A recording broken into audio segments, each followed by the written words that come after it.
33 নম্বর ওয়ার্ডের ভোটার। আমার ফ্যামিলিতে 7 জন মেম্বার, 7 জনই আপনাকে ভোট দিবে, এটা নিশ্চিত ইনশাআল্লাহ। আলহামদুলিল্লাহ, আমার প্রশ্নের উত্তর দেওয়া লাগে না, ভোট তো নিশ্চিত। এখন শায়েক, আপনার কাছে আমার একটা দাবি, আমরা মোহাম্মদপুরে মেয়ে যারা আছি, আমাদের জন্য একটা নিরাপদ মাঠ বা নিরাপদ একটা জায়গা দরকার, যেখানে আমরা মেয়েরা নিরাপদভাবে কথা বলতে পারবো, নিরাপদভাবে চলতে পারবো এবং আমাদের কিছু আনন্দ মুহূর্ত কাটাতে পারবো।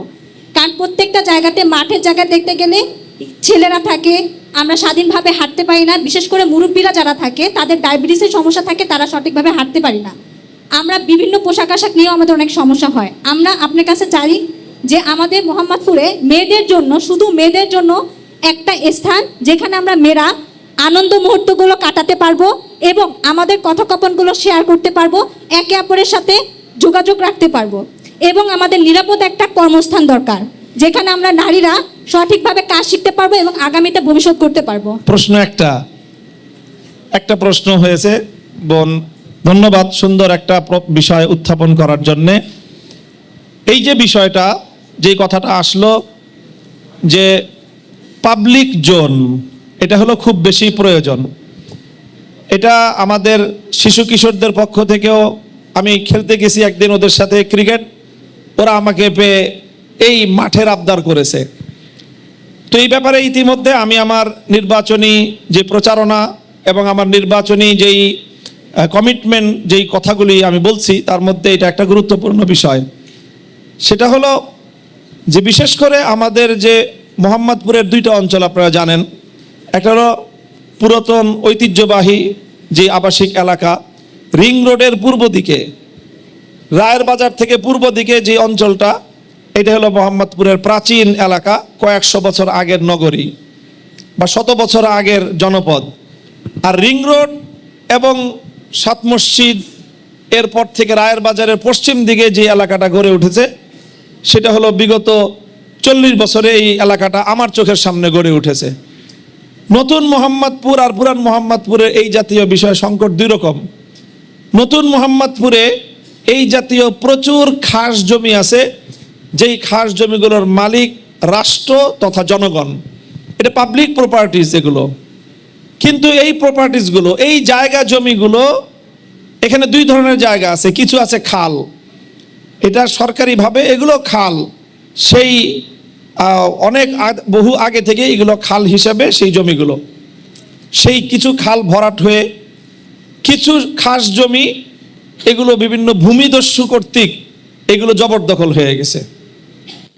সেই ভূমিদস্যুদের মাধ্যমে জবরদখলকৃত যেই খাস জমিগুলো আছে, প্রপার্টিসগুলো আছে, ল্যান্ডসগুলো আছে, খালগুলো আছে, আমার প্রথম অঙ্গীকার হলো সরকারি এই খাস জমিগুলো ভূমিদস্যুদের দ্বারা দখলকৃত যেই পাবলিক প্রপার্টিজ, যেগুলো প্রাইভেট প্রপার্টিজে রূপান্তরিত হয়ে আছে, এগুলোকে আবার তাদেরকে উচ্ছেদ করে সেগুলোকে আবার সরকারি খাস জমি সাধারণ মানুষের জন্য উন্মুক্ত করবো ইনশাল্লাহ।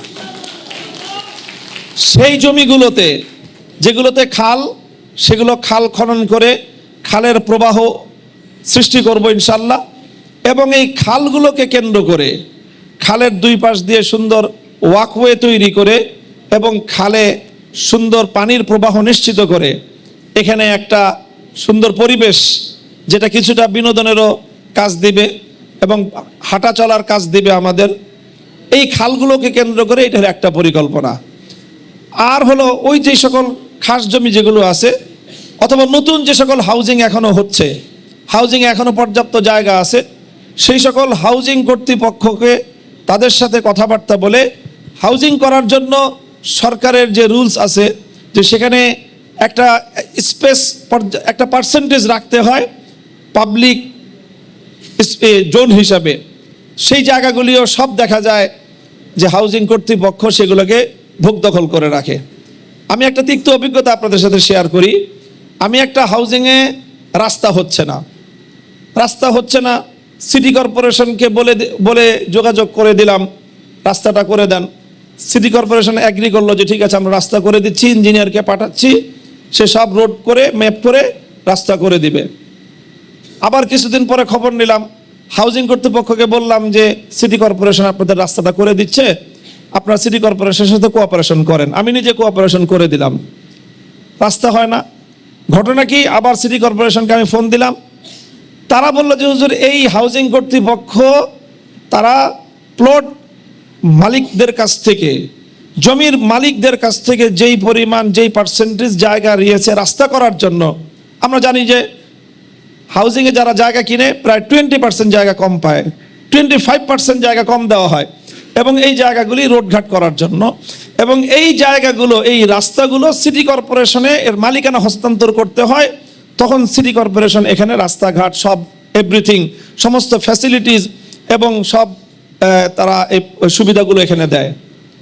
বলে যে এই জায়গাগুলোর রাস্তা সব হাউজিং কর্তৃপক্ষ নিজেদের নামে খেয়ে ফেলছে।